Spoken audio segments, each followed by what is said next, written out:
আছে না নাই? আবার যেই লোকের সামনে আপনি প্রশংসা করছেন ওই লোকটারই পেছনে দুর্নাম করছেন।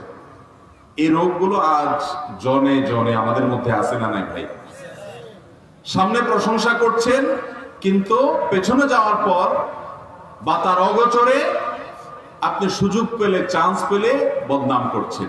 ওই লোকটারই সামনে আপনি বদনামি করেন না, সামনে করেন প্রশংসা আর পেছনে করেন বদনাম। এই রোগটা কোন কোন ক্ষেত্রে চগলখড়িতে পরিণত হয়, আরেকটা কবিরা গুনাহ। নবী করিম সাল্লাল্লাহু আলাইহি সাল্লাম বলেছেন, লা ইয়াদখুলুল জান্নাতা কাত্তাত আই নামাম। যে ব্যক্তি চগলখড়ি করে, এর কথা ওর কাছে লাগায়, ওর কথা এর কাছে লাগায়, সবার কাছে ভালো সাজে, সামনে আসলে সাধু সাজে, পেছনে গেলে দুর্নাম করে।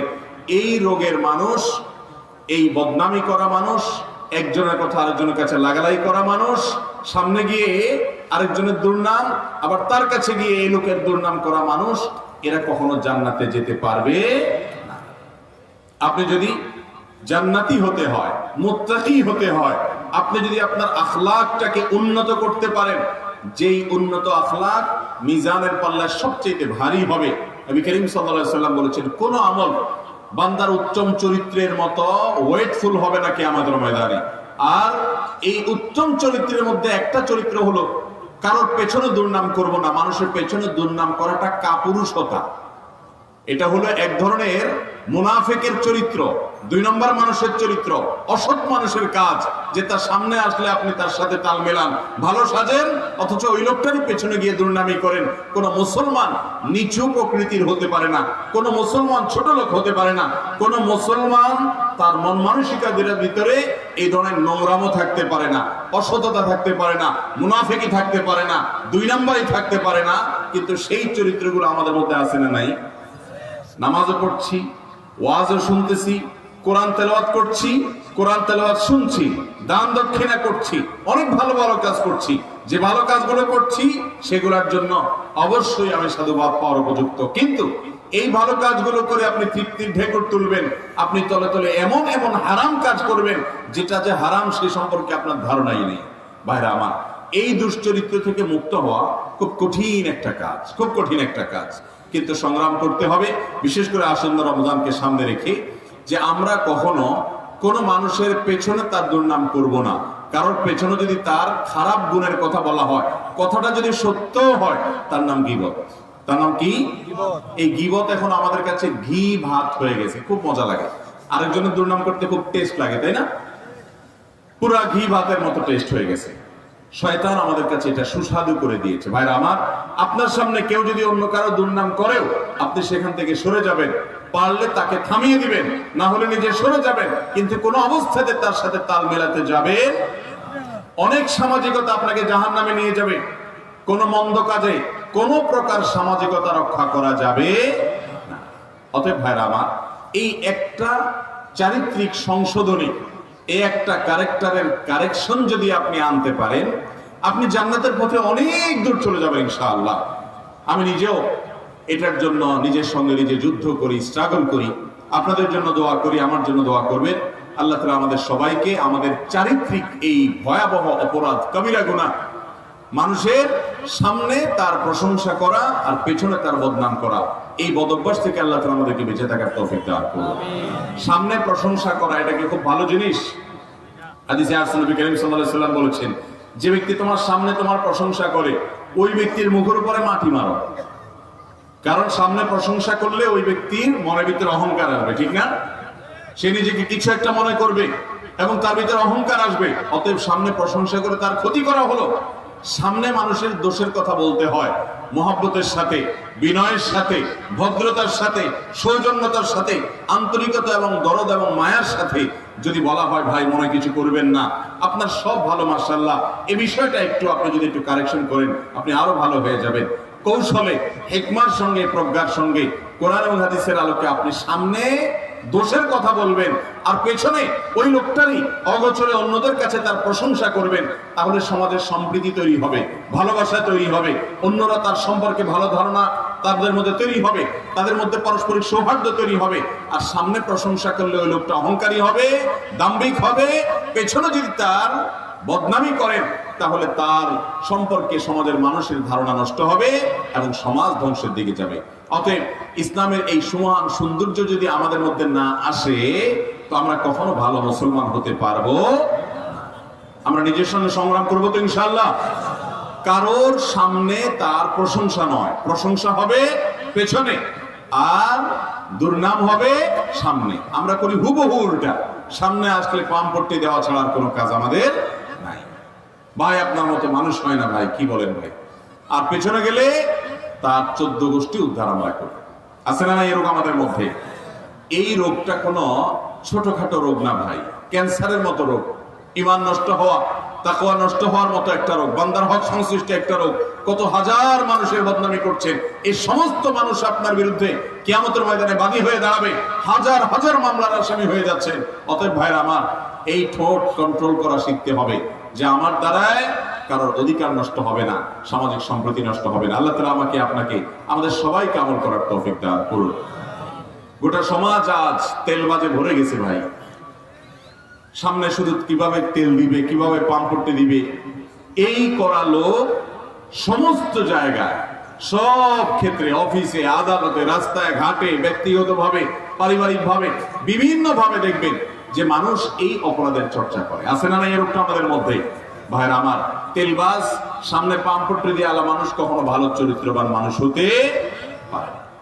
প্রশংসা হবে পেছনে, সামনে স্বীকৃতি হতে পারে, ভালো গুণের স্বীকৃতি দিবেন আপনি, প্রশংসা নয়, আর সামনে দিবেন কারেকশন, অন্যরা করে আপনি সেখানে যোগ দিবেন। আল্লাহ তাআলা আমাদের সবাইকে এই উন্নত চরিত্রটি ধারণ করার তৌফিক দান করুন।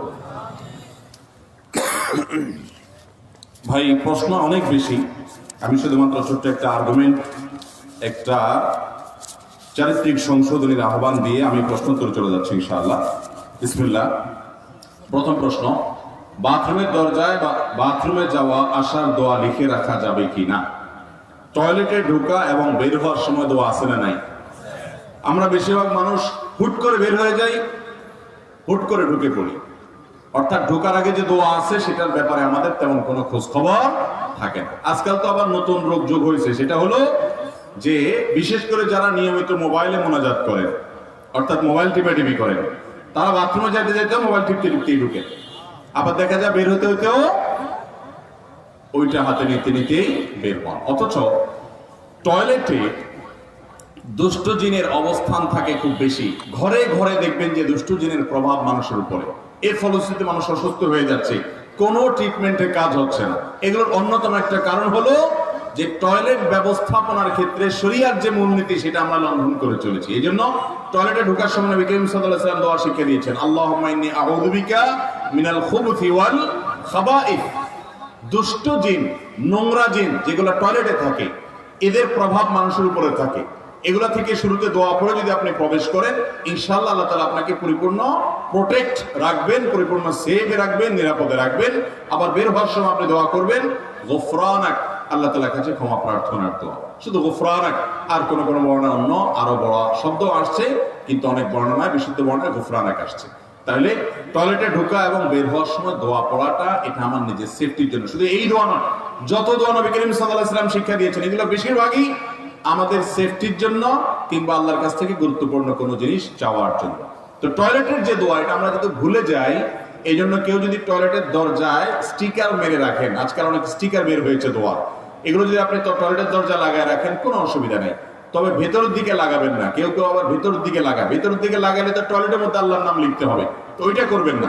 বাইরের সাইডে লিখে রাখবেন যাতে ঢোকার আগে দোয়া পড়ে সে ঢুকতে পারে, এটা তার জন্য স্মরণ হয়, তার জন্য স্মারক হিসাবে কাজ করে, সেজন্য এটা করা যেতে পারে, কোনো অসুবিধা নেই। এরপরে প্রশ্ন হলো, রাগ কমানোর জন্য বেশি বেশি কি পড়ব? রাগ এটা অন্তরের বদ স্বভাবগুলোর মধ্যে থেকে একটা। রাগ নিয়ন্ত্রণের বাইরে থাকা, এটা কি প্রশংসার বিষয় না দোষের বিষয়?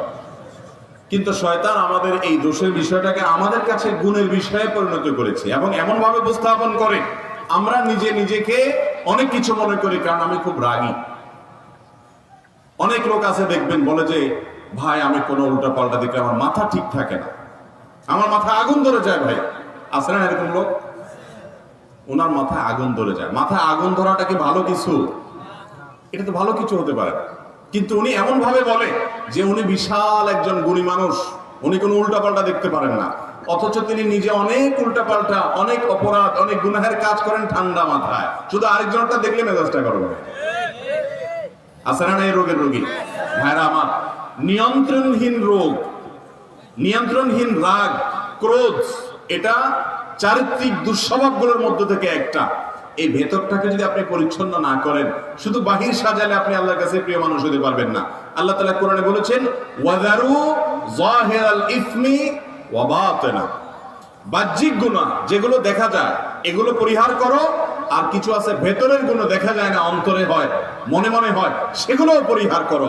এই উভয়টা পরিহার করার মাধ্যমে আপনি আল্লাহর প্রিয় বান্দা হতে পারবেন। আর এই অন্তর দ্বারা যে সমস্ত গুনাহগুলো মানুষ করে, এর মধ্যে তো একটা হলো যে নিয়ন্ত্রণহীন ক্রোধ। এই ক্রোধের প্রকাশ মানুষের চেহারা, অঙ্গভঙ্গিতে বিভিন্নভাবে ফুটে। এই ক্রোধ আল্লাহ তাআলা এক প্রসঙ্গে কোরআনে কারীমে বলেছেন, ওয়াল কাযিমিনাল গায়জ। মুত্তাকি এবং ভালো মানুষ, ইমানদারদের, নেককারদের প্রশংসা করে আল্লাহ বলেছেন তাদের একটা বৈশিষ্ট্য হলো তারা রাগকে ধরে রাখতে পারে। রাগ ধরে রাখতে পারা এটা মুত্তাকি মানুষের বৈশিষ্ট্য। আর রাগ আসার পর চান্দি গরম হয়ে হুটহাট মুখ দিয়ে কিছু বলে ফেললেন, কোন একটা ঘটায় ফেললেন, এরপর আপনার মনে হলেন যে আপনি বীর বাহাদুর, আপনি হলেন সবচেয়ে ভীরু, আপনি হলেন সবচেয়ে খারাপ মানুষগুলোর মধ্যে থেকে একটা, কারণ আপনি রাগকে নিয়ন্ত্রণ করতে পারেন। একবার নবী করিম সাল্লাল্লাহু আলাইহি সাল্লাম কোন এক জায়গা দিয়ে যাচ্ছেন, সাহাবীরা সাথে ছিলেন, সেখানে কুস্তি অথবা আপনার বক্সিং টাইপ কোনো খেলা চলছে। তো সেই কুস্তিগীরদের মধ্যে থেকে একজন কুস্তিগীর আছে, তাকে কেউ কোনোভাবে কুপঘাত করতে পারছে না। সাহাবীরা বললেন, ইয়া রাসূলুল্লাহ, অনেক বড় বীর, তাকে কেউই কুপঘাত করতে পারছে না, যত কম্পিটিটর আসে, যত প্রতিযোগী আসে, সবাইকে সে কুপঘাত করে ফেলে। নবী করিম সাল্লাল্লাহু আলাইহি সাল্লাম তখন বললেন, এই ব্যক্তিকে তোমরা বীর বলছো, প্রকৃত অর্থে এবং আসল বীর এই লোক না। আসল বীরকে তোমরা কি জানো? সাহাবীরা বললেন, ইয়া রাসূলুল্লাহ, কে আসল বীর? নবী সাল্লাল্লাহু আলাইহি সাল্লাম বলেছেন যে লাইসা শাদীদু বিসসুরআহ, মানুষকে কুপঘাত করে ফেলতে পারা, বড় কুস্তিগীর হওয়া, এটা আসল বীরত্ব না। আসল বীরত্ব হলো যে ব্যক্তির মাথা রক্ত উঠে গেছে মাথায়, এরপর সে নিজের রাগকে কন্ট্রোল করতে পেরেছে, হাসি মুখে সেখান থেকে চলে আসতে পেরেছে, কোনো গন্ডগোল ফাসাদ, কোনো ঝামেলা হতে দেয় নাই, কারো গায়ে হাত দেয় নাই, নিজেকে কন্ট্রোল করতে পারে, যে এ হলো আসল বীর, এ হলো আসল বাহাদুর। আর যদি রাগ আসলে আপনি ছেড়ে দেন, তাহলে আপনি ডায়রিয়ার রোগীর মতো ডাইরেক্ট হয়ে গেছে। আছে না এরকম ডাইরেক্ট রোগী অনেক? মেজাজ গরম হয়ে গেছে, মুখ দিয়ে বলে ফেলছে, মেজাজ গরম হয়ে গেছে, ধুম করে দিছে বাড়ি, মেজাজ গরম হয়ে গেছে, দিছে বক্সিং, দিছে একটা গালি। এটাকে বলা হয় ডায়রিয়ার রোগীর মতো ডাইরেক্ট। এই লাইন ডাইরেক্ট হওয়া মানুষের সংখ্যা আমাদের সমাজে কম না বেশি? অতএব যদি রাগকে নিয়ন্ত্রণ করতে পারেন আপনি, রাগ থাকা দোষের কিছু না, রাগকে নিয়ন্ত্রণ করতে না পারাটা হলো দোষের বিষয়। জায়গা মতো রাগ প্রয়োগ করতে হবে, পরিমাণ মতো, যেখানে যতটুকু দেওয়া যায় সেখানে ততটুকু, অজাগায় এবং পরিমিত না করে যেমনি সেমনি নিয়ন্ত্রণহীন ভাবে রাগ ছেড়ে দেওয়া, এটা অনেক বড় একটা দোষের বিষয়। ভাইরা আমার, কোরআনে কারিমে আল্লাহ তাআলা যেমন বদমেজাজ কন্ট্রোল করতে বলেছেন, একজন সাহাবী বলছেন, ইয়া রাসূলুল্লাহ, আমাকে একটু উপদেশ দেন। নবী করিম সাল্লাল্লাহু আলাইহি সাল্লাম যেহেতু তারই সাহাবী, বুঝতে পারছেন যে লোকটার মধ্যে হয়তো রাগ বেশি আছে, তিনি বলেছেন, লা তাগদাব, রাগ করবা না। উনি বললেন, ইয়া রাসূলুল্লাহ, বুঝলাম, এটা আরেকটা করেন। নবী সাল্লাল্লাহু আলাইহি সাল্লাম আবারও বললেন, লা তাগদাব, রাগ করবা না। লোকটা বলল, ইয়া রাসূলুল্লাহ, এটাতে বুঝলাম, আপনি আমাকে আরেকটা উপদেশ করেন। তৃতীয়বারও তিনি বললেন, লা তাগদাব, তুমি রাগ করো না, রাগকে নিয়ন্ত্রণ করো। বর্ণনা নবী করিম সাল্লাল্লাহু আলাইহি সাল্লাম থেকে আরো আসছে, লা তাগদাব ওয়ালাকাল জান্নাহ, রাগ করো না, জান্নাত তোমার। কত বড় একটা বিষয় চিন্তা করেন। অথচ এটাকে আমরা কোরআন হাদিসের আলোকে কোনো ভালো কাজ, মন্দ কাজের তালিকায় রাখছি না, যে রাগ নিয়ন্ত্রণ করা ভালো কাজ, আর রাগ যেখানে সেখানে ছেড়ে দেওয়া এটা গুনাহের কাজ। কোনো কোনো ক্ষেত্রে এর ফলে বড় বড় অপরাধ হতে পারে। অতএব ভাইরা আমার, রাগ নিয়ন্ত্রণ করার চেষ্টা করবো তো ইনশাআল্লাহ। রাগ নিয়ন্ত্রণ করার জন্য কিছু এক্সারসাইজ আছে, কিছু এক্সারসাইজ আছে, এক্সারসাইজ গুলো করলে রাগ নিয়ন্ত্রণ হবে ইনশাআল্লাহ। নাম্বার 1, আউযু বিল্লাহি মিনাশ শাইতানির রাজিম পড়বেন, এটাতে রাগ নিয়ন্ত্রণ হবে। নবী করিম সাল্লাল্লাহু আলাইহি সাল্লাম এক ব্যক্তিকে দেখেছেন যে চড়া মেজাজ হয়ে গেছে, তার মারাত্মক রাগ উঠে গেছে। নবী সাল্লাল্লাহু আলাইহি সাল্লাম ওই লোককে দেখে আরেকজনকে শুনিয়ে শুনিয়ে তাকে শুনিয়ে শুনিয়ে আরেকজনকে বলছেন, আমি একটা বাক্য জানি যেটা এই লোকটা বললে এখনই তার রাগ এর যে মিটার আছে টপে আছে, এই মিটারটা গিয়ারটা একদম নিচে নেমে যাবে। সেই বাক্যটা হলো আউযু বিল্লাহি মিনাশ শাইতানির রাজিম।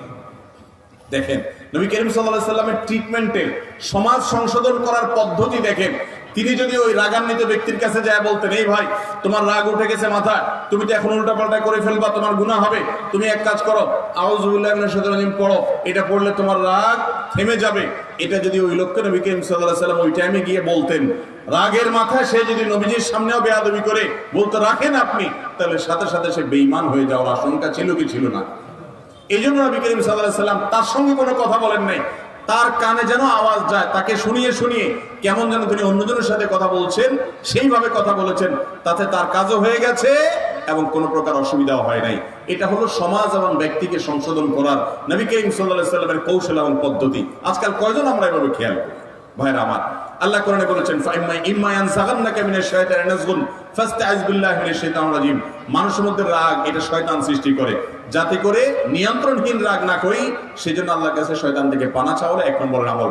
মাথা খুব গরম হয়ে গেছে, একটু কষ্ট মষ্ট করে আউযু বিল্লাহি মিনাশ শাইতানির রাজিম পড়তে থাকেন, দেখবেন রাগ কমে গেছে। বাচ্চারা যদি বদমেজাজি হয়, আজকাল দেখবেন অনেক বাপ মা বাচ্চার তারিফ করে, বলে যে আমার ছেলেটা অনেক রাগী, চুন থেকে নুন খেসলে ভাঙচুর শুরু করে দেয়। বাপ মা এটা নিয়ে খুব প্রাউড ফিল করে, মনে হয় অনেক খুব খুশি যে ওনার বাচ্চা অনেক রাগী, মানে হলো অনেক ব্রেনি মেধাবী হবে মনে হয়। আসলে তো বাচ্চা রাগী না, ওটা তো রুগী।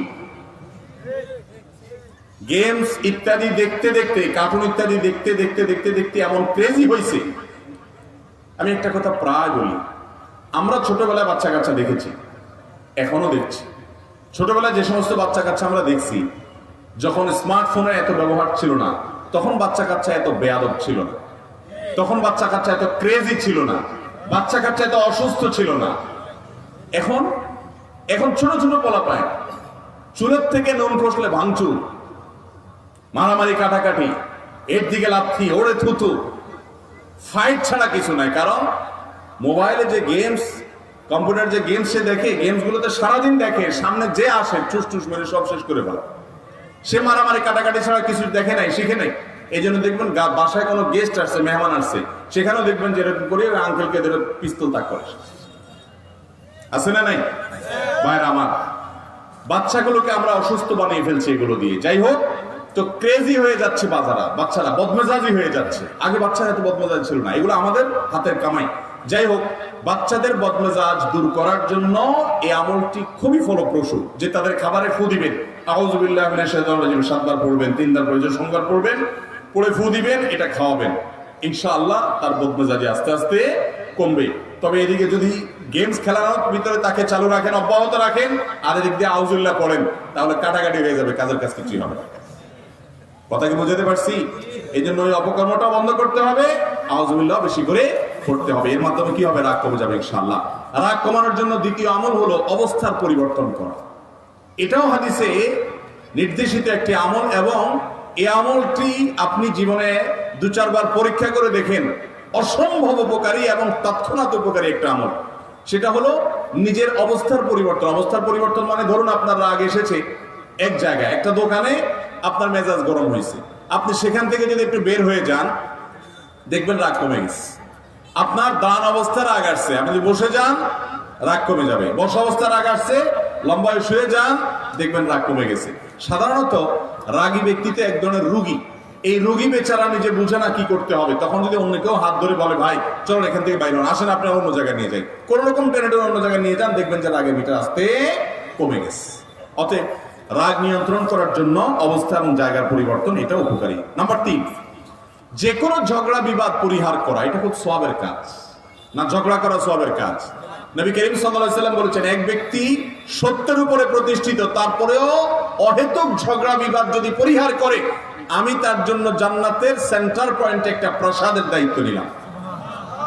ভাইরা আমার, অতএব রাগ নিয়ন্ত্রণ করার জন্য ঝগড়াঝাটি অ্যাভয়েড করার মানসিকতা থাকতে হবে। এই যে রমজান আসছে, রমজান মাসে নবী করিম সাল্লাল্লাহু আলাইহি সাল্লাম আমাদের একটা আমল শিক্ষা দিয়েছেন। এই আমলটা 30 দিন করবেন। আমলটা হলো আপনার রোজা অবস্থায় কেউ আপনার সাথে ঝগড়া করতে আসছে, ধরেন আপনার মিসেস অথবা আপনার সাহেব, মহিলারা হলো সাহেব আর পুরুষরা হলো আপনার মিসেস, আপনার সঙ্গে এখন রাশিয়া ইউক্রেনের মতো যুদ্ধ বাঁধাবে একটা ভাব তৈরি হয়েছে। আপনি ওই টাইমে যদি বলেন ইন্নী সায়েম, তোমার এই কথার আমি জবাব দিতে পারি, অনেক জবাব আমার কাছে আছে, আমি জবাব দিলে তোমার মুখ বন্ধ হয়ে যাবে, মাগার আমি রোজাদার, যার কারণে আমি এটা স্কিপ করে গেলাম, তোমার এই কথার জবাব দিতে পারলাম। এক্সারসাইজ হবে, রাগ নিয়ন্ত্রণ করার ট্রেনিং হবে, যে ঠিক আছে ঝগড়া বিবাদ এড়ানো যায় এভাবে, সত্যের উপরে প্রতিষ্ঠিত আছি দেখেই তেড়ামি করতে হবে, গোলামি করতে হবে এমন কোনো কথা নাই।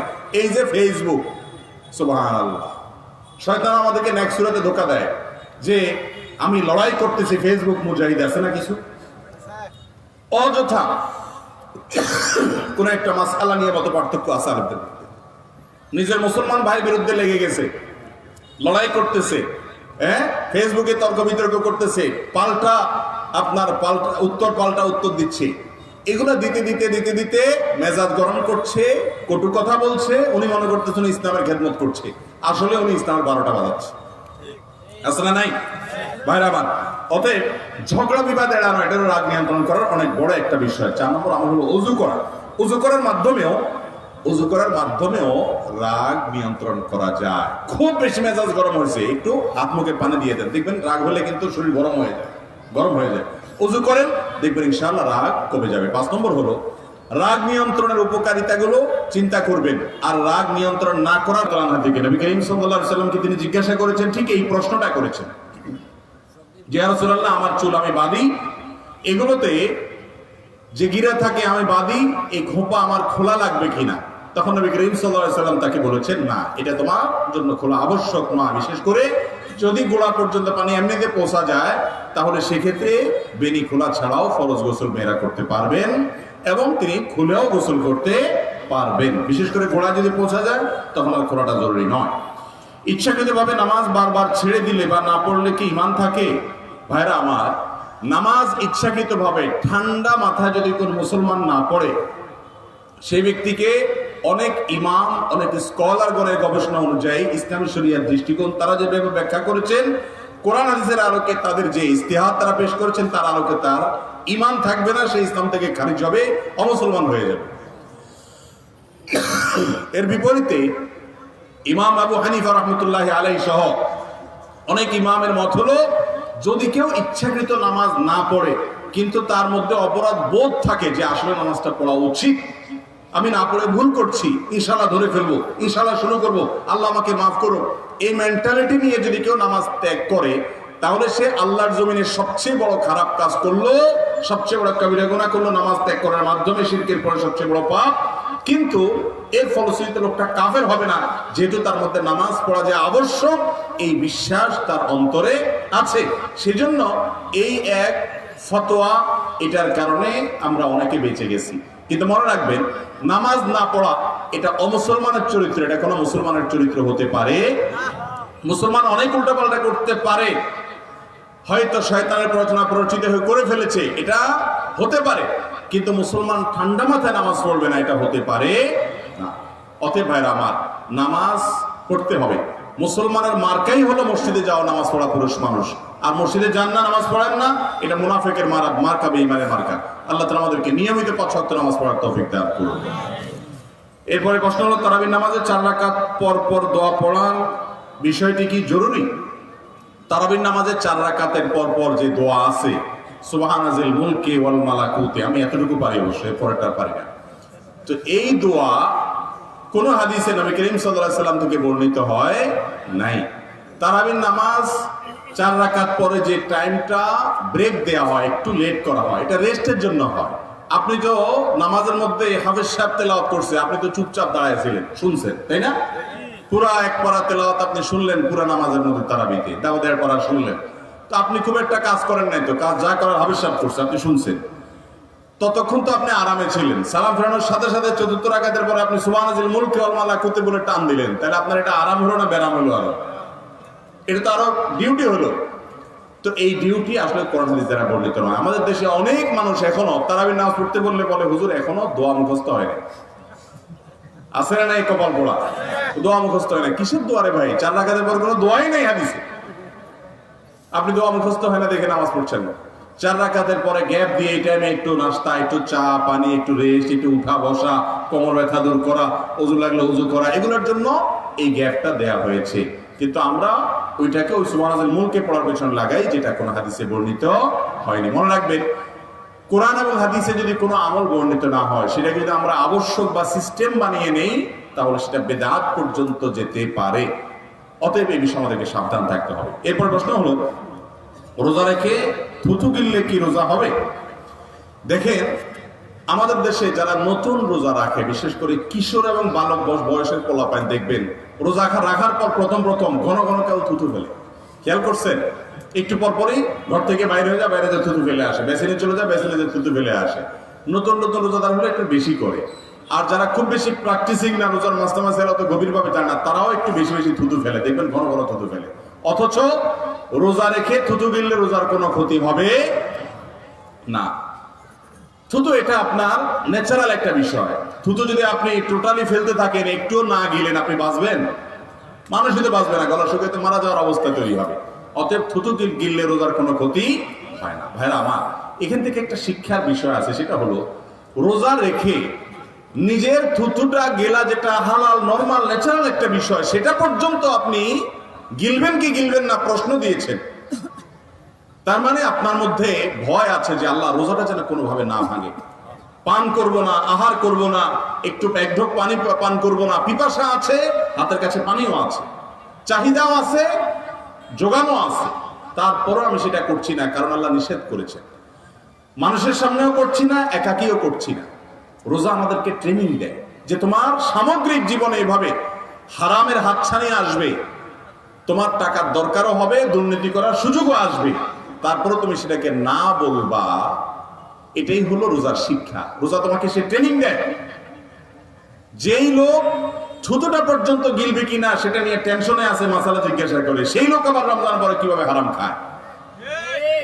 সে হারাম এই জন্য খায় যে রোজার শিক্ষাটা সে ধারণ করতে পারে না। রোজা যাকে পরিবর্তন করতে পারে না, তার রোজাটা উপবাস থাকা ছাড়া কিছু নয়। আমার কথা নয়, নবী করিম সাল্লাল্লাহু আলাইহি ওয়াসাল্লামের কথা। অতএব ভাইরা আমার, রমজান মাসে রোজা রেখে আমরা সমস্ত হারাম কাজ ছাড়ার প্রশিক্ষণ, ট্রেনিং, অভ্যাস গড়ে তুলবো তো ইনশাআল্লাহ। আল্লাহ আমাদেরকে তৌফিক দান করুন। রোজা রেখে ইনসুলিন ও ইনহেলার নেওয়া যাবে কিনা? রোজা রেখে রোজাদার ব্যক্তি ইনসুলিন নিতে পারেন কিনা? ইনসুলিন নেওয়ার ব্যাপারে প্রায় সমস্ত উলামা একরামে একমত যে ইনসুলিন নিলে রোজার কোনো ক্ষতি হবে না। সাধারণত ডায়াবেটিসের রোগী খাবারের একটু আগে, খাদ্য গ্রহণের আগে তাকে ইনসুলিন নিতে হয়। অতএব ইফতারির যদি 10-15-20 মিনিট আগে বা যে কোনো সময় রোজা অবস্থায় তিনি যদি ইনসুলিন নিয়ে নেন, তাতে তার রোজার কোনো ক্ষতি হবে। অনেক মানুষ দেখি ডায়াবেটিসের রোগী আজানের জন্য অপেক্ষা করে ইনসুলিনের জন্য। ভাই, অপেক্ষা করার কোনো দরকার নাই, আপনি আগে থেকে ইনসুলিন নিয়ে নিতে পারেন, কোনো অসুবিধা নেই। কারণ ইনসুলিন এটা চামড়ায় যায়, চামড়া বা মাংসপেশিতে যাচ্ছে একটু মেডিসিন, এটা আপনার পাকস্থলীতে যাচ্ছে না, খাদ্যের কাজ দিচ্ছে না, পানীয়ের কাজ দিচ্ছে না। এটা রোজা ভঙ্গের কারণ হবে। যেটা আপনার পেটে যাচ্ছে, আপনার পাকস্থলীতে যাচ্ছে, যেটা আপনার খাদ্য এবং পানীয়ের কাজ দিচ্ছে, সেটা রোজা ভঙ্গের কারণ হবে। যার কারণে ইনসুলিন এবং এই জাতীয় ইনজেকশন, এমনকি টিকা, অনেকের কোভিডের এই সেকেন্ড ডোজের, অনেকের বুস্টার ডোজের মেসেজ আসছে, রমজানেও হয়তো আসবে। সারা বিশ্বের সমস্ত উলামা একরাম প্রায় উপরে একমত যে এটা রোজা ভঙ্গের কোনো কারণ নয়, এগুলো রোজা ভাঙবে না। হ্যাঁ, যদি এমন কোন ইনজেকশন আপনি নেন যেটা খাদ্য বা পানীয়র কাজ দেয়, গ্লুকোজের স্যালাইন আপনি নিলেন শুয়ে শুয়ে, এটা রোজা ভঙ্গের কারণ হবে। কিন্তু টিকা নিলেন, ইনসুলিন নিলেন, আপনার চামড়ার নিচে, মাংসপেশির নিচে মেডিসিন গেল ইনজেকশনের মাধ্যমে, এই মেডিসিন ইনজেক্ট করার কারণে রোজা ভঙ্গ হবে না। এর পাশাপাশি ইনহেলার যে বিষয়টা, ইনহেলার বিষয়টা নিয়ে মত পার্থক্য আছে ফুকাহা একরামের মধ্যে। আমাদের এই অঞ্চলের বেশিরভাগ উলামা একরাম বা এই অঞ্চলের উলামা একরামের দৃষ্টিভঙ্গি হলো যে ইনহেলার নিলে রোজা ভঙ্গ হবে। যদি এই ব্যাপারে আরাবিয়ান কান্ট্রিগুলোর উলামা একরাম, বিশেষ করে সৌদি আরবের স্কলার উলামা একরাম, তাদের মতে ইনহেলার ব্যবহার করলে রোজা ভঙ্গ হবে না। এবং যুক্তিটা হলো এরকম যে ইনহেলারে মূলত যে জিনিসটা থাকে সেটা হলো এক ধরনের গ্যাস। এই গ্যাসটা সামান্য মেডিসিন থেকে এত পার্সেন্টেজ কমানো হয়, একবার চাপ দিলে এই পরিমাণ যায় যে ওইটা আসলে কোনো হিসাবে বের করা কঠিন। সেটাও আবার পাকস্থলীতে যায় না, সেটাও যায় হলো লাঙে। বিশেষ করে মোহাম্মদ সালেহ আল মুনাজিদ হাফিজাহুল্লাহ উনি বিস্তারিত এটা নিয়ে আলোচনা করেছেন। যেহেতু এটা লাঙে যায়, পাকস্থলীতে যায় না, আবার এটা গ্যাস, এটা কোনো খাদ্য পানীয় বা তার সাথে সাদৃশ্যপূর্ণ কিছু নয়, এই জন্য ইনহেলার ব্যবহার করলে তিনারা বলছেন রোজা ভঙ্গ হবে না। তারপরেও বিন বাজ রহমতুল্লাহ বলেছেন প্রয়োজন না হলে ইনহেলার না নিয়ে সবর করে থাকাটাই উচিত এবং ভালো। যদিও আগে বলেছি যে আমাদের দেশে উলামা ইকরামের মত হলো ভিন্ন, যে ইনহেলার রোজা ভঙ্গ হবে যদি ইনহেলার ব্যবহার করেন, জরুরি হয়, আপনার নিঃশ্বাস বন্ধ হয়ে যায়, একান্ত আবশ্যক ব্যবহার করবেন, এই রোজাটা পরে রেখে দিবেন, সেটা নিরাপদ এবং সেফ। এরপরে প্রশ্ন হলো মৃত ব্যক্তির পাশে আগরবাতি জ্বালানো যাবে কিনা, কিংবা আগরবাতি জ্বালানো সম্পর্কে ইসলাম কি বলে দয়া করে জানাবেন। মৃত ব্যক্তির লাশের পাশে আগরবাতি জ্বালানোর সংস্কৃতি আমাদের দেশে আছে, এটা ভালো সংস্কৃতি, এটা কোনো খারাপ সংস্কৃতি না। বিভিন্ন হাদিসে নবী করিম সাল্লাল্লাহু আলাইহি ওয়াসাল্লাম বলেছেন তোমরা যখন মৃত ব্যক্তিকে ধোঁয়া দিবা, সুগন্ধির ধোঁয়া, তখন সেটা বেজোড় সংখ্যক বার দিবা। সাধারণত চন্দন কাঠ বা বিভিন্ন রকমের কাঠ আছে, কাঠগুলো পোড়ালে যে ধোঁয়াটা হয় সুগন্ধিযুক্ত ধোঁয়া, এই ধোঁয়াটা মৃত ব্যক্তির কাপড়ের কাপড়ে লাগানো, অর্থাৎ সুগন্ধি যাতে হয়, সুগন্ধি যেন হয়, সেখানে ভালো গ্রাম যেন হয়, সেটা করাটা হলো সুন্নাহ, মুস্তাহাব। এই জন্য মৃত ব্যক্তির আগরবাতিতে সাধারণত গ্রাম হয়, অতএব এই গ্রাম, এই ধোঁয়া, এটা তার কাপড়ের সাথে মাখানো, 3 বার মাখানো, এটা হলো সুন্নাহ। মাখানোর পর পাশে রেখে দিলেন যে আশপাশ সাথে সুগন্ধি থাকে, সেটা মুবাহ, নিষিদ্ধ কোনো বিষয় নয়। যেহেতু এই ধোঁয়া দেওয়াটা, সুগন্ধির ধোঁয়া দেওয়াটা সুন্নাত 3 বার মোর্দার কাপড়ে পাশে লাগায় রাখতে হবে। আপনার ইয়ে করে আপনার ধোঁয়া দিয়ে সবসময় জ্বালা রাখতে হবে আগরবাতি, এমনটি আবশ্যক নয়। কাফনে 3 বার ধোঁয়া দিবেন। ধোঁয়া দেওয়ার সিস্টেম হলো ধোঁয়াটাকে এভাবে আপনার হাত দিয়ে বাতাস দিয়ে কাফনের সাথে মিশাই দিবেন, যাতে করে কাফন থেকে সুগন্ধ আসে, এটা মুস্তাহাব। অতএব সুগন্ধ আসার পর এটা যদি আপনি আশপাশে জ্বালা রাখেন কোনো অসুবিধা নাই। আর এমনিতেও এই জাতীয় সুগন্ধ ব্যবহার করাটা উত্তম এবং ভালো কাজ। বিশেষ করে মসজিদে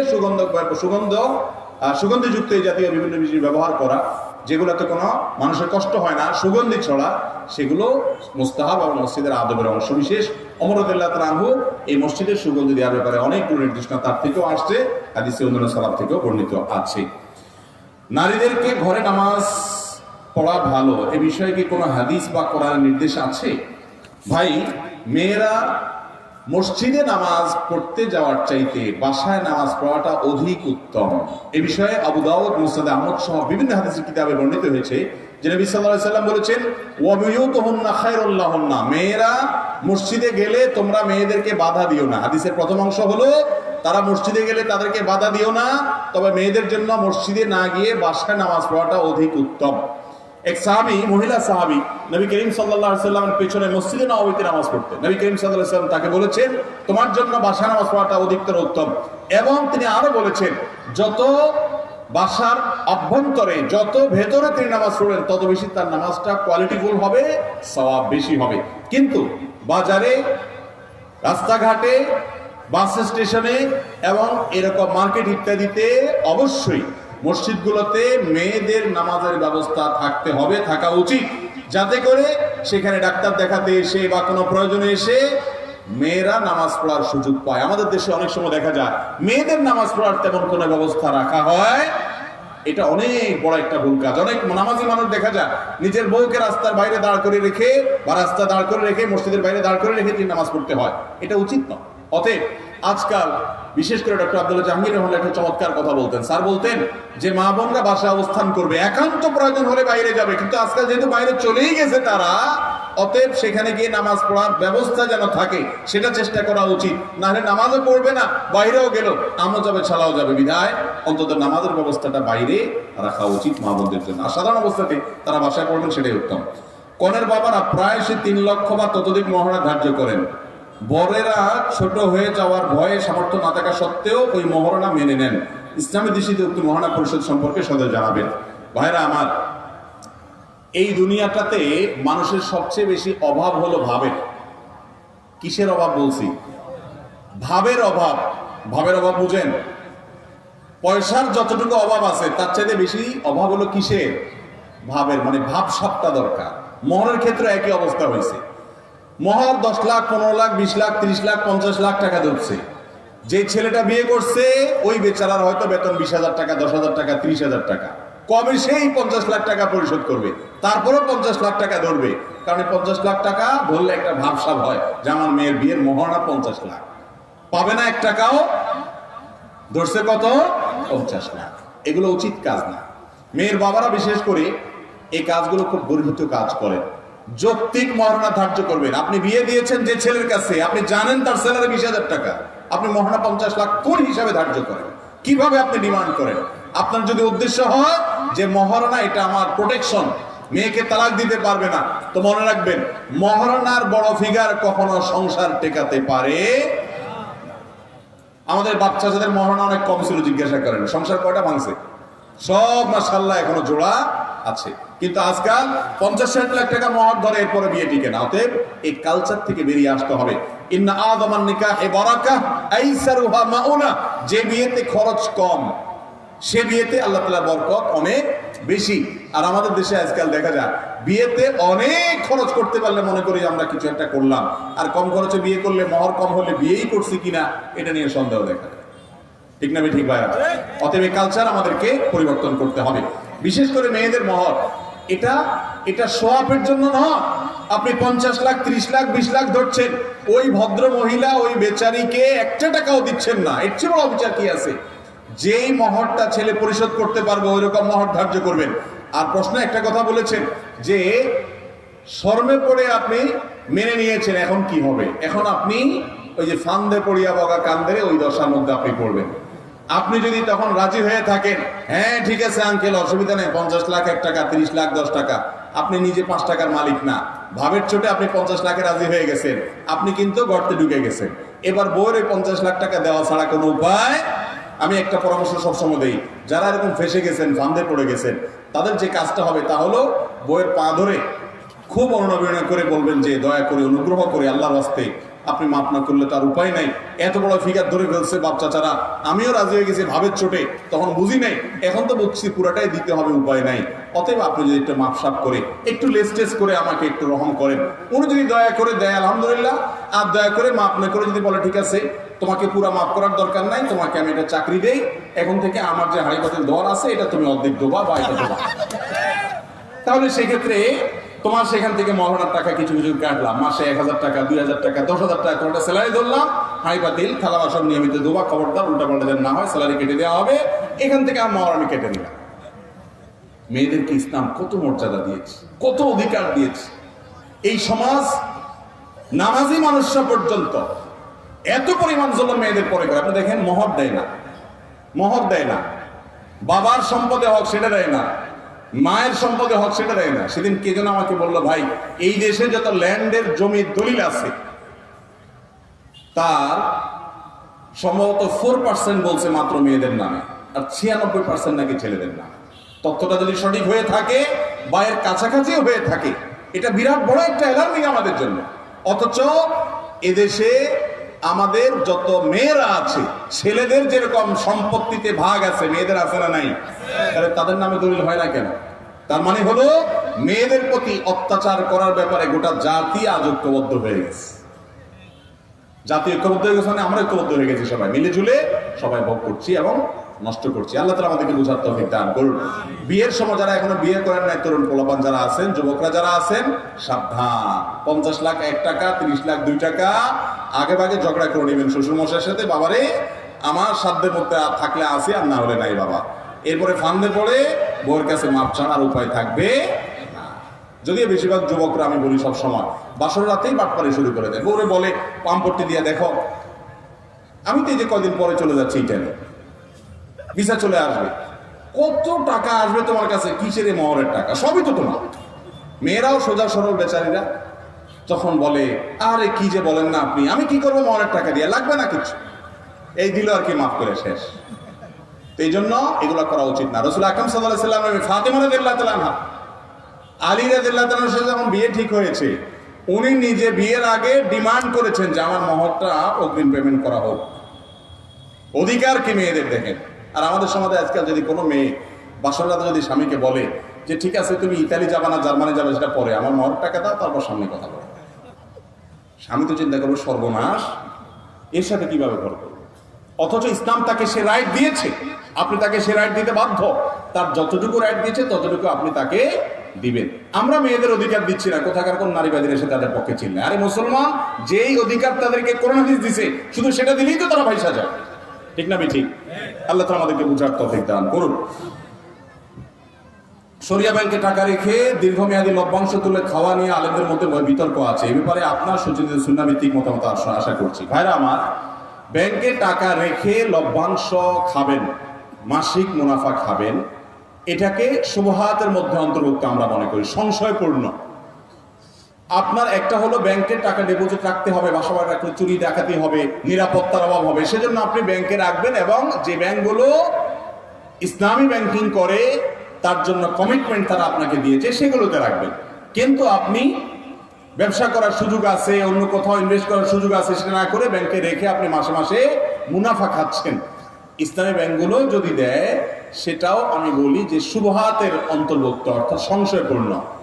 এই সংশয়পূর্ণ বিষয়গুলো বর্জন করাই হলো তাকওয়ার দাবি, এটা অ্যাভয়েড করাটাই হলো মুত্তাকি মানুষের তাকওয়ার দাবি। বাকি বাস্তবতা হলো আমরা যেরকম মুসলমান হিসাবে শতভাগ খাঁটি মুসলমান না, ইসলামী কোনো ব্যাংকও ইসলামী ব্যাংকিংও শতভাগ খাঁটিভাবে করতে পারে না। এরপরে প্রশ্ন হলো,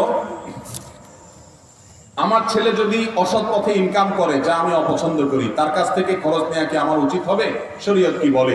ভাইরা আমার, এরকম বাপাও আছে আজকাল মাশাআল্লাহ, যে সন্তানের ব্যাপারে এই চিন্তা করেন যে ছেলে অসৎ ইনকাম করে, আমি তার টাকা নেব কি নেব না। আলহামদুলিল্লাহ, এটা কি তো মুত্তাকি বলে। মনে রাখবেন, সন্তান যদি আপনি জানেন হারাম পথে উপার্জন করে, অবশ্যই আপনি তার সে উপার্জনকে ডিনাই করা, অ্যাভয়েড করা, বর্জন করা আপনার দাবি ইমানের এবং তাকওয়ার। আর যদি যা আছে তাই ভোগ করেন, তাহলে আপনিও এই হারামের ভাগীদার হয়ে যাবেন। অতএব অবশ্যই সেটাকে আপনার বর্জন করতে হবে। একজন মা দুই ছেলের মধ্যে সম্পত্তি ভাগ করার ক্ষেত্রে ইসলামী শরিয়া মোতাবেক করেছেন, এক সন্তান আরেক সন্তানের উপর রাগ করে তার অংশ নেয়নি, মায়ের কাছে আছে অংশ। মা অনেকভাবে বুঝিয়ে দেওয়ার চেষ্টা করেছেন, কিন্তু নানাভাবে দুর্ব্যবহারই করেছে ওই সন্তান যে নেয়নি। এখন যদি ওই মা আল্লাহর ইচ্ছায় দুনিয়া ছেড়ে চলে যান, তবে ওই মা কোনোভাবে দায়ী হবেন কিনা আল্লাহর দরবারে? ওই সন্তানের অংশটা উনি কি করে যাবেন, দায়িত্ব কার দিয়ে যাবেন? দেখেন, জীবদ্দশায় সম্পদ ভাগ করে দিবেন কেন? মা বাবার দায়িত্ব হলো জীবদ্দশায় সন্তানকে উপহার দিলে সব সন্তানকে সমান হারে দিবেন, মৃত্যুর পরে সম্পদের ভাগ হবে।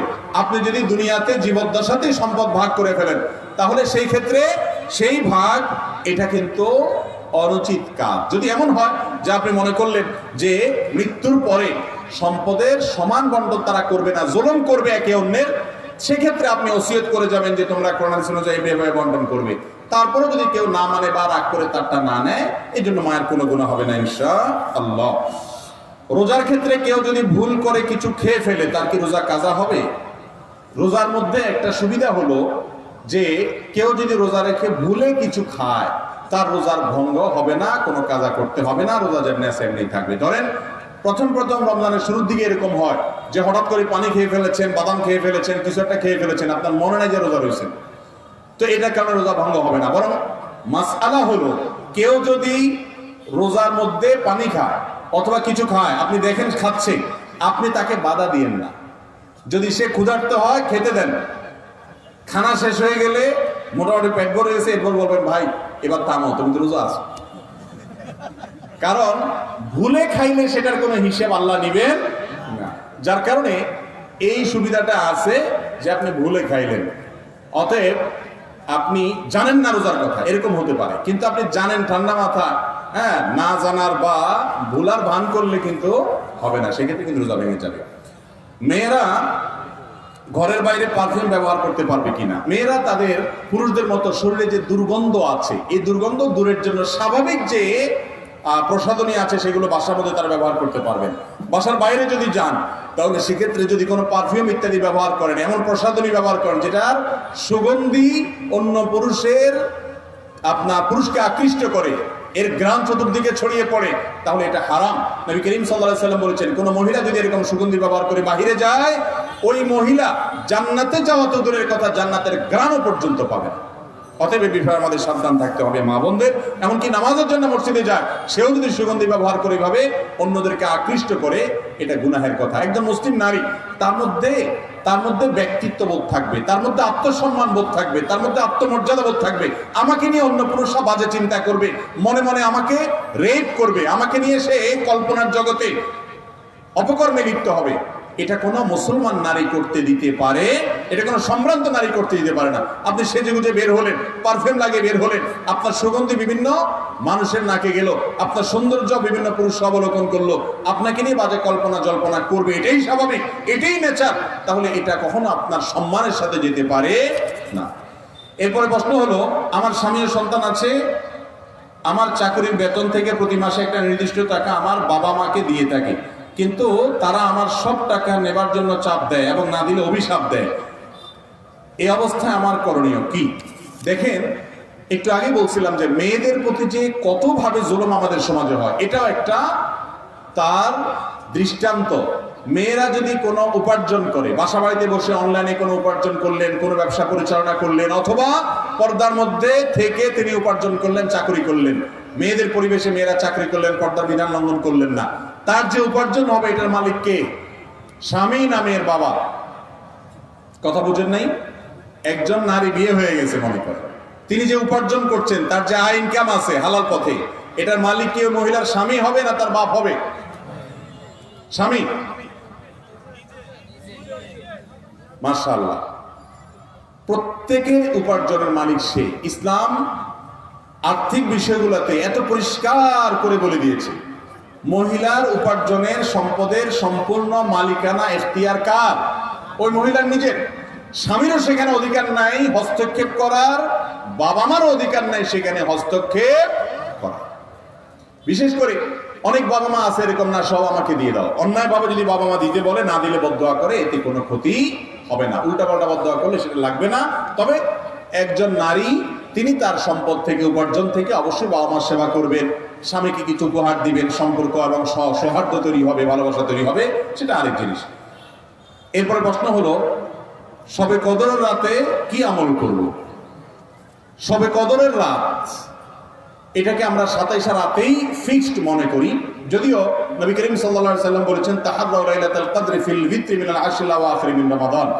রমজানের শেষ 10টি রাতের মধ্যে বেজোড় রাতগুলোতে তোমরা শবে কদর তালাশ করো। বাংলাদেশে যখন বেজোড় রাত, সৌদি আরবে তখন জোড় রাত হতে পারে, তাতে কোনো অসুবিধা নেই। সেখানকার মানুষের যখন বেজোড় রাত হবে তখন তাদের শবে কদর হবে, আমাদেরটা আমাদের অনুযায়ী হবে। শবে কদরে যে আমলটির কথা নবী করিম সাল্লাল্লাহু আলাইহি সাল্লাম শিক্ষা দিয়েছেন সেটি হলো, আমাদের আয়েশা রাদিয়াল্লাহু তাআলাকে তিনি একটা দোয়া শিক্ষা দিয়েছেন। দোয়াটা হলো, আল্লাহুম্মা ইন্নাকা আফুউন তুহিব্বুল আফওয়া ফাআফু আন্নি। আল্লাহ, আপনি ক্ষমাশীল, আপনি ক্ষমা করতে ভালোবাসেন, অতএব আমাকে আপনি ক্ষমা করে দিন। এছাড়া শবে কদরে আপনি নামাজ পড়বেন, দোয়া করবেন, কোরআন তেলাওয়াত করবেন, জিকির আজকার করবেন, তাসবিহ তাহলিল করবেন, রাত জেগে থাকবেন, আল্লাহর কাছে কান্নাকাটি করবেন, এই কাজগুলো আপনি করবেন। তবে বিশেষ আমল এটা যে আল্লাহুম্মা ইন্নাকা আফুউন, হে আল্লাহ আপনি ক্ষমাশীল, তুহিব্বুল আফওয়া আপনি ক্ষমা করতে ভালোবাসেন, ফাআফু আন্নি অতএব আমাকে আপনি ক্ষমা করে দিন। এই দোয়াটা বেশি বেশি করে পড়বেন। যাকাতের টাকা কি গরিব আত্মীয় স্বজনদের নতুন জামা কাপড় কিনে দিতে পারবো? যাকাতের টাকা দিয়ে গরিব মানুষকে কাপড় চোপড় কিনে দিতে পারবেন কি না, এটার উত্তর দেওয়ার আগে আমি একটা এক্সাম্পল দিতে চাই। এক্সাম্পল, উপমাটা আমি একটু বলি। আপনার কাছে একজনের টাকা পাবে, 200 টাকা পাবে। 200 টাকা আপনি ধার নিয়েছেন, সে টাকাটা আপনি তাকে ফেরত দিতে হবে, সে পাবে তার পাওনা টাকা। বাজারে দেখা হওয়ার পরে তাকে বলছেন, ভাই এদিকে আসেন, আপনি আমার কাছে 200 টাকা পাবেন? বলে হ্যাঁ। বলে আসেন। ডেকে নিয়ে ফল দোকানে নিয়ে গেলেন, নিয়ে 1 কেজি আপেল কিনে দিলেন 200 টাকা দিয়ে, দিয়া বললেন যান বাড়ি যান। উনি যদি বলে ভাই কাহিনী কি? বলে কাহিনী হলো 200 টাকা পাবেন না, আপনি আপেল কিনে দিলাম, বাড়িতে চলে যান। কি বলেন? মায়ের একটাও নিচে পড়বে? আমি তোমার থেকে টাকা পাবো, টাকা দিয়ে কি আমি আপেল খাবো না টকটমেটো খাবো, সেটা তো আমার ব্যাপার। তুমি আমার আপেল কিনে দেওয়ার কি? আল্লাহ তাআলা কোরআনে কারীমে বলেছেন, ওয়া ফি আমওয়ালিহিম হাক্কুল লিস-সাইলি ওয়াল মাহরুম। যাকাত হলো গরিবের, অভাবী মানুষের অধিকার। আল্লাহ তাআলা অধিকার ঠিক করে দিয়েছেন, তার অধিকারের টাকা আপনি তাকে দিবেন। সেই টাকা দিয়ে সে কাপড় কিনবে না ওষুধ কিনবে না চাউল কিনবে, এটা তার ব্যাপার। আপনি কে তাকে কাপড় এবং লুঙ্গি ঠিক করে ধরায় দেওয়ার? সে পাবে টাকা, আপনি দিচ্ছেন যাকাতের শাড়ি। সে পাবে টাকা, আপনি দিচ্ছেন যাকাতের লুঙ্গি। যাকাতের শাড়ি লুঙ্গি বলতে কোনো কিছু ইসলামে, আবার যাকাতের শাড়ি লুঙ্গি বলতে যেগুলো দেওয়া হয় এক ধোয়াতে বরবাদ হয়ে যায়, আছে না আমাদের সমাজে? এগুলো উচিত নয়। যাকাত হিসাবে নগদ অর্থ দিবেন, হ্যাঁ এক্সেপশন হতে পারে। আপনার একজন আত্মীয় আছে গরিব, আপনি জানেন নগদ টাকা দিলেই সে নষ্ট করে ফেলবে, বুঝবে না, বোকাশোকা মানুষ। আপনি জানেন সে কথার কথা সেলাইয়ের কাজ করে, তার একটা ভালো মেশিন হলে সে উপার্জন করতে পারে, তাহলে যাকাতের টাকা দিয়ে তাকে আপনার মেশিন কিনে দিলেন, এটা ঠিক আছে। আপনি তাকে একটা রিক্সা কিনে দিলেন, এটা ঠিক আছে, কারণ সে নিজে হয়তো এটাকে ভালো ইউটিলাইজ করতে পারবে না, তো তার প্রয়োজনটা জেনে সেটা আপনি পূরণ করে দিলেন যাকাতের টাকা দিয়ে, এটা জায়েজ আছে। মহিলারা মাথার চুলের সিঁথি কোন দিকে করবে, ডানে না বামে? মাথার চুল আঁচড়ানোর সময় সবসময় ডানকে অগ্রাধিকার দিতে হবে। যে কোনো ভালো কাজে ডানকে অগ্রাধিকার দেওয়া হলো সুন্নাহ, এবং চুলের ক্ষেত্রে একই কথা, ডানকে অগ্রাধিকার দেওয়া হলো সুন্নাহ। আমার 10 বছর বয়সের ছোট ভাই আছে, তাকে 10 মাস বয়স রেখে আমার বাবা মারা গেছেন। আমার বিয়ের আগ থেকেই আমার ভাইয়ের জন্য আমি চাকরি করি, কিন্তু বিয়ের পর থেকেই আমার স্বামী চাকরি করা এবং ভাইয়ের প্রতি বেশি যখন মনোযোগী হওয়া পছন্দ করেন না। এই বিষয় নিয়ে আমার সাংসারিক সম্পর্ক ভালো নাই, এক্ষেত্রে আমার কি করা উচিত? দেখেন, ওই যে একটু আগে বলছি, মহিলাদের উপরে অত্যাচার অবিচারের কোনো সীমা আমাদের সমাজে নাই। কোন মহিলা তার উপার্জনের টাকা দিয়ে তার ভাইকে যদি দেয়, সংসার চালায়, উপকার করে, বা যা ইচ্ছা তা করে, হালাল পথে উনি ব্যয় করেন, যদি স্বামীর কোনো অধিকার নাই সেক্ষেত্রে কোনো প্রকার আপত্তি তোলা, স্বামী তাকে সুপরামর্শ দিতে পারেন, স্বামীর সাথে তিনি পরামর্শ করে ভালো উদ্যোগ নিতে পারেন, কিন্তু তিনি একটা ভালো কাজ করছেন, ভাইকে দিচ্ছেন, বাবাকে দিচ্ছেন, এই ক্ষেত্রে বাধা দেওয়ার অধিকার স্বামীর না। যদি করে সেক্ষেত্রে স্বামী জালেম হবে, অত্যাচারী হবে। কত বছর বয়সে রোজা ফরজ হয়? রোজা ফরজ হয় প্রাপ্তবয়স্ক হলে, বালেগ হলে। মেয়েদের যখন মাসিক শুরু হয় বা প্রাপ্তবয়স্ক আলামত শুরু হয় তখন থেকে, ছেলেদের স্বপ্ন শুরু হলে বা প্রাপ্তবয়স্ক হওয়ার যে আলামতগুলো আছে, সিমটমগুলো আছে, মুস্টুস গজায় গেল তখন থেকে, দাড়ি মজ গজায় গেল তখন থেকে তার রমজান রোজা ফরজ হবে, কারণ সে বালেগ হয়ে গেছে। আর যদি কোনো আলামত দেখা না যায়, সর্বশেষ লিমিট হলো 15 বছর, এরপর থেকে অবশ্যই তার নামাজ রোজা আবশ্যক হবে। রমজানে জান্নাতের দরজা খোলা থাকে ও জাহান্নামের দরজা বন্ধ থাকে, তাহলে এই সময় কোনো গুনাহগার মারা গেলে তার সাথে কেমন আচরণ করা হবে? সে কি জান্নাতি? দেখুন, রমজানে যদি মারা যায় তাহলে সেক্ষেত্রে এটা একটা ভালো আলামত, বিশেষ করে রোজাদার অবস্থায় মারা গেলে, ইবাদত গুজার অবস্থায় মারা গেলে, কোনো বিশেষ বিশেষ সময় মারা গেলে আল্লাহ তাআলা কবরে তার কোনো হিসাবের মুখোমুখি করবেন না। যেমন জুমার দিনে মারা গেলেও কবরে হিসাব এর মুখোমুখি আল্লাহ তাআলা করবেন না। এছাড়া আলমুল গায়েবের প্রকৃত অবস্থা আল্লাহ তাআলা ভালো জানেন। কোন কোন স্থানে কসর পড়া যাবে, অর্থাৎ কর্মস্থল, আত্মীয় স্বজনের বাড়ির মধ্যে, সফরের দূরত্বে হওয়া, কোথায় কোথায় কসর পড়া যাবে? সফরে ফরজ নামাজগুলো যেগুলো 4 রাকাতওয়ালা, যোহর, আসর, এশা, এগুলো 2 রাকাত পড়াটাকে কসর বলা হয়। সফরে থাকলে আপনি এগুলো 2 রাকাত পড়বেন। এখন কথা হলো কোন জায়গায় এটা কার্যকর হবে, এই কসরের সুবিধাটা? উত্তর হলো, এটা সব জায়গায় কার্যকর হবে যদি আপনি সফরে যান। ফর এক্সাম্পল, আপনি নরসিংদীর মানুষ, এই শিবপুর থানার মানুষ, আপনি এখানে থাকেন, আপনি এখান থেকে বেড়াতে গেলেন চট্টগ্রাম, তাহলে সেখানে আত্মীয় স্বজনের বাড়িতে গেলেন না, শ্বশুর বাড়িতে গেলেন না, সেখানে আপনি চাকরি করতে বা চাকরি খুঁজতে গেলেন, এটা ইস্যু না। সেখানে আপনি সাময়িক সময়ের জন্য গেছেন, আপনি মুসাফির, পথেও মুসাফির, সেখানেও মুসাফির, আপনি কসর করবেন। আর যদি সেখানে আপনার একটা বাসা থাকে, ফর এক্সাম্পল আপনি চাকরি করেন, যার কারণে একটা বাসা ভাড়া আছে, একটা মেস ভাড়া আছে, আপনি সেখানে থাকেন, তাহলে ওইটা আপনার একটা স্থায়ী ঠিকানা ধরা হবে, যেহেতু আপনার সেখানে একটা বাসা আছে, সেখানে আপনি পুরো নামাজ পড়বেন। অতএব কসরের নামাজ সব জায়গায় কার্যকর হবে যদি আপনি মুসাফির হন। মুসাফির কখন হবেন? সেখানে আপনার কোনো ঠিকানা নাই, আসছেন সাময়িক সময়ের জন্য, 2, 4, 5 দিন 10 দিন থাকবেন, এরপর আপনি ফেরত যাবেন, তাহলে সেক্ষেত্রে আপনাকে মুসাফির ধরা হবে। আর লং টার্মে যখন থাকবেন তখন আপনাকে সেখানকার স্থানীয় ধরা হবে, তখন আপনি পুরো নামাজ পড়বেন, কসরের সুবিধা পাবেন না। অনেকে বলে থাকেন অমুসলিম দেশে ইসলাম ধর্ম পালন মুসলিম দেশের চেয়ে সহজ, সেই ক্ষেত্রে সেই সব অমুসলিম দেশের নাগরিকত্ব নেওয়া কি ঠিক হবে? ইসলাম শরীয়তকে জানতে চাই। ভাইরা আমার, স্পষ্টভাবে নবী করিম সাল্লাল্লাহু আলাইহি সাল্লাম অমুসলিম প্রধান দেশে, মুশরিকদের অঞ্চলে এবং কুফারদের দেশে বসবাস করার ব্যাপারে নিষেধাজ্ঞা আরোপ করেছেন। স্থায়ীভাবে সেখানে বসবাস করা জায়েজ হওয়ার একমাত্র উপায় হলো যদি সেখানে বসবাস করেন আপনি ইসলাম প্রচারের স্বার্থে, তাহলে সেটা আপনার জন্য জায়েজ আছে। আমাদের অনেক মুসলমান ভাইরা, বাংলাদেশি অনেক ভাইরা বলেন যে হুজুর, বাংলাদেশে ইসলাম পালন করার চাইতে অস্ট্রেলিয়াতে, কানাডাতে অনেক বেশি পালন করা যায়, সেখানে স্বাধীনতা অনেক বেশি। আমি বলি ভাই রে, এটা হয়তো কোনো ক্ষেত্রে ঠিক হতে পারে, কিন্তু অমুসলিম প্রধান দেশে বসবাস করার সবচেয়ে খারাপ দিক, ভয়াবহ দিক হলো জেনারেশন নষ্ট হয়ে যায়। আপনি নিজে ইসলামের উপরে থাকবেন, আপনার ছেলেটা নাস্তিক হয়ে যাওয়ার ভয় আছে, খ্রিস্টান হয়ে যাওয়ার আশঙ্কা আছে। একটা জেনারেশন হয়তো আপনি ধরে রাখতে পারেন আপনার ছেলে মেয়ে, তারপরের জেনারেশন আপনার হাতে ধরে রাখা সম্ভব হবে না। তারা যেখানে যাবে, রাস্তাঘাটে, বাজারে, দোকানে, পাটে, স্কুলে, শিক্ষা প্রতিষ্ঠানে, সব জায়গায় অমুসলিম, সেটা দ্বারা প্রভাবিত হয়ে তারা অমুসলিম হওয়ার আশঙ্কা বেশি। অনেক মানুষ আমাদের সাথে যোগাযোগ করে এবং ব্যক্তিগতভাবে বলে, ভাই সন্তানটাকে বহু চেষ্টা করছি, ধরে রাখতে পারি নাই।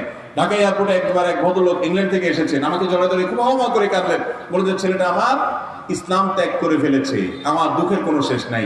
পরিবেশ দ্বারা প্রভাবিত হয়। বাংলাদেশ সহ গোটা পৃথিবীতে মুসলিম প্রধান দেশগুলোতে আর কিছু না হোক, সমাজের বেশিরভাগ মানুষ মুসলমান হওয়ার কারণে ঈমান হারা হওয়ার আশঙ্কা আলহামদুলিল্লাহ অতটা নাই। এজন্য সেখানে বসবাস করবেন, দিন প্রচারের স্বার্থে যদি করেন সেটা জায়েজ হতে পারে। এছাড়া আপনি যাবেন সাময়িক কাজের জন্য, শিক্ষার জন্য গেলেন, আপনি কোনো ব্যবসার কাজে গেলেন, কোনো ট্রেনিং নিতে গেলেন, বিশেষ কোনো কাজ করতে গেলেন, সেটা জায়েজ আছে। কোনো প্যারেন্টের যদি কোনো ছেলে না থাকে, তাহলে সেই প্যারেন্টস যদি তার মেয়েদের সম্পত্তির কোনো অংশ, যেমন ফ্ল্যাট বা ল্যান্ড গিফট করতে চায়, ইসলাম শরিয়া অনুযায়ী পারবে কিনা? এটা পারবে। আপনার হয়তো একজন মেয়ে আছে, আপনি মেয়েকে একটা ফ্ল্যাট লিখে দিলেন, একটা জমি লিখে দিলেন, আপনি দিতে পারেন, যেহেতু সন্তান মাত্র একজন, তাকে ওটা লিখে দিলেন, কোনো অসুবিধা নেই। কিন্তু অন্যান্য ওয়ারিসরা যেন না পায়, এজন্য সব সম্পদ তার নামে লিখে দিলেন, এটা কিন্তু জায়েজ না। কথা কি বুঝতে পারছি? সম্পদের অংশ বিশেষ আপনার একজন সন্তান আছে, তাকে লিখে দিলেন, কোনো অসুবিধা নাই। আমার বাচ্চারা নামাজ পড়ে, কিন্তু কখনো কখনো এক দুই ওয়াক্ত মিস করে এবং নিয়মিত পড়ে না, বলতেই থাকি, তারপর কি করা যায়? ভাইরা, বাচ্চাদেরকে নামাজে অভ্যস্ত করার জন্য নিজেরা নিয়মিত নামাজ পড়তে হবে, এবং নামাজে একটা পরিবেশ, একটা সোসাইটি তাকে দিতে হবে যে আশপাশে মানুষ নামাজ পড়ে। কারণ বাচ্চারা দেখে দেখে শিখে, তারা যতটা শুনে শিখে তার চাইতে দেখে শিখে বেশি। এই জন্য পরিবেশ তাদেরকে ভালো দিতে হবে। আরেকটা বিষয় হলো, নামাজটা বাচ্চাদের উপরে বোঝা করবেন না। শরীয়ত তাদেরকে 7 বছর বয়স থেকে নামাজের নির্দেশ করতে বলেছে, 10 বছর থেকে শাসন করতে বলেছে। এর মানে এই না যে তার সাথে আপনি যুদ্ধ মারামারি করবেন, ধীরে ধীরে করেন। কোনোদিন তার অলসতা লাগছে, তাকে ছেড়ে দেন, ছোট মানুষ অভ্যস্ত হবে আস্তে আস্তে ইনশাআল্লাহ। এবং পরিবেশ দিলে সে অবশ্যই নামাজ পড়বে। এমন শিক্ষা প্রতিষ্ঠানে দিলেন নামাজের নামগন্ধ নাই, ও তো এমনি নষ্ট হবে, বিধায় তার জন্য পরিবেশের কোনো বিকল্প নাই। আল্লাহ তাআলা বুঝার তৌফিক দান করুন। এবং আমাদের বাচ্চাদেরকে নামাজি করা, এটা আমাদের জন্য চ্যালেঞ্জের বিষয়। আল্লাহ কোরআনে বলেছেন, ওয়া'মুর আহলাকা বিস-সালাহ, তুমি তোমার পরিবারকে নামাজের নির্দেশ করো, ওয়াসতাবির আলাইহা, সেটার উপরে অটল থাকো। পরিবারকে নামাজের নির্দেশ করা আলাদা একটা কর্তব্য। লোকমান হাকিম তার সন্তানকে উপদেশ দিয়েছেন, তোমাদের থেকে একটা ছিল নামাজ নিয়মিত পড়া। অতএব বাবা মার কর্তব্য হলো সন্তানকে নির্দেশ দেওয়া, উপদেশ দেওয়া, অভ্যস্ত করা, পরিবেশ এবং সেরকম ভালো নামাজি বন্ধু বান্ধব তাকে দেওয়া। এরপরে প্রশ্ন হলো, সার্টিফিকেট অনুযায়ী আমার বয়স 1 বছর কমিয়ে দেওয়া আছে, এক্ষেত্রে আমি কি সার্টিফিকেট অনুযায়ী চাকরি কন্টিনিউ করব, নাকি 1 বছর আগেই রিজাইন দেব? খুব সুন্দর এবং দরকারি একটা প্রশ্ন। বাংলাদেশে বেশিরভাগ মানুষের জন্মের ঠিক নাই বলবো না, মানে জন্মের তারিখে ঠিক নাই। পাসপোর্ট বিশেষ করে দেখা যায় প্রবাসীদের, সুবহানাল্লাহ, 500 পাসপোর্টও যদি গণনা করেন তো দেখবেন যে সবার জন্ম হলো 1 জানুয়ারি। কিছু কিছু ব্যতিক্রম আছে, বেশিরভাগ মানুষের জন্ম কি 1 মানে বড় একটা দিয়ে দিল আর কি। আর স্কুল কলেজে ভর্তি হওয়ার সময় বিশেষ করে জন্ম তারিখ একটু কমায় দেয় না বাড়ায় দেয়? কমায় দেয়, যাতে করে চাকরিটা 1 বছর বেশি করতে পারে। ভালো করে শুনে রাখেন, আপনি যদি নিশ্চিত হন আপনার জন্মের যে বছর লেখা আছে, আপনার বাপ মা অন্যায় করেছেন, কমায় লেখছেন, আসলে আপনার চাকরি, আপনার বয়স বেশি, তো সরকারি চাকরিতে ফর এক্সাম্পল 50 বছর বয়সে আপনার রিটায়ারমেন্টে যাওয়ার কথা। আপনি 50 বছর বয়সে যখন রিটায়ারমেন্টে যাচ্ছেন, তখন তো আপনি 50 না, আপনার বয়স তখন 51 বা 52। তাহলে সেক্ষেত্রে এই অতিরিক্ত 1-2 বছরের চাকরি যে আপনি করছেন, এটা প্রতারণা করে করছেন, এটা অন্যায়। যার কারণে আপনার 1 বছর আগেই সেখান থেকে বেরিয়ে আসা উচিত। কত সূক্ষ্ম বিষয় বলেন, আমরা এগুলোকে এভাবে ভাবি, অথচ আল্লাহর কাছে ছোট বড় সব বিষয় হিসাব দিতে হবে। যার কারণে এগুলো আমাদের মাথায় রাখতেই হবে। এরপরে প্রশ্ন হলো, উত্তম আচরণ এত গুরুত্বপূর্ণ কেন? এটা কি প্রশাসনিক ক্ষেত্রেও প্রয়োজন? অনেক সময় উত্তম আচরণ প্রশাসনিক কাজ ঠিক মতো করে চালানো কঠিন, এমন অবস্থায় কি করণীয়? মানে যারা প্রশাসনিক দায়িত্বে আছেন, উত্তম আচরণ করতে গেলে তারা প্রশাসনিক দায়িত্ব ঠিক মতো পালন করতে পারেন না, তখন তারা কি করবে? ইন্টারেস্টিং একটা বিষয়। দেখেন, আপনার অধীনস্থ লোকজন আছে, এদের সাথে যদি নরম ব্যবহার করেন, মাথায় উঠে বসে, একটা বিপদ। আবার ব্যবহার খারাপ করলে সব সুইয়ের মতো সোজা হয়ে যায়। এক্ষেত্রে কি করবেন? ব্যালেন্স করবেন, রাগ করবেন, সিস্টেমিক্যাল ভাবে শাসন করবেন, মুখ খারাপ করবেন না, নিজের চরিত্র নষ্ট করবেন না। বাদশাহ হারুনুর রশিদ, ওনার ব্যাপারে একটা গল্প আছে যে ওনার এক বন্ধু ওনার পাশে এসে বসছেন, বন্ধুর সাথে উনি আড্ডা দিচ্ছেন, কথা বলছেন, এর মধ্যে একজন কাজের লোককে ডাক দিচ্ছেন, এদিকে আসো। কয়েকবার ডাক দিচ্ছে, সে শুনেও না শোনার ভান করছে, অন্য কোনো কাজে ব্যস্ত, আসে নাই। তখন হারুন রশিদ বাদশার পাশে থাকা দোস্ত বলল, দোস্ত তুমি এত বড় নামি দামি বাদশা, কাজের লোককে এতবার ডাক দিলা, সে একটাবার পাত্তা দিল না, তোমার কি একবারও ইজ্জতে লাগে নাই? আমি হলে তো সাইজ করে ফেলতাম। তখন বাদশা বললেন, দেখো আমার যখন ব্যবহারটা ভালো হয় তখন অধীনস্থ লোকগুলা সব মাথায় উঠে, আর যখন আমার ব্যবহারটা খারাপ করি তখন ওরা সুর মতো সোজা হয়ে যায়। আমি এখন চিন্তা করলাম ওদের ব্যবহার ভালো করবো না নিজেরটা ভালো করবো। নিজেরটা ভালো করলে ওরা খারাপ হয়, আর নিজেরটা খারাপ করলে ওদেরটা ভালো হয়।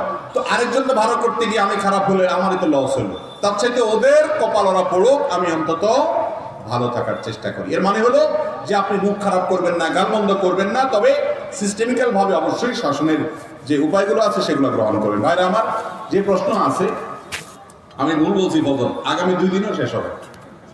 অতএব মাহফিল যদি 3 দিন ব্যাপী হয়, আবার কালকে আমরা জুমার পর থেকে শুরু করলাম, এরপরের দিন আবার শুরু করলাম, তাহলে সেক্ষেত্রে বোধহয় প্রশ্ন শেষ করা যাবে। রাত অনেক হয়েছে। আমার মনে হয় এই প্রশ্নগুলোর উত্তর একবারে যদি দিয়ে ফেলি তাহলে তো ভাই আগামী বছর দাওয়াত দিবে না। অতএব প্রশ্ন থাকুক, দাওয়াত পরে পাওয়ার চান্স থাকুক। আমরা অনেক কথা শুনছি, কম কথা শুনি নাই। যেগুলো শুনলাম আল্লাহ তাআলা আমাদের সবাইকে আমল করার তৌফিক দান করুন।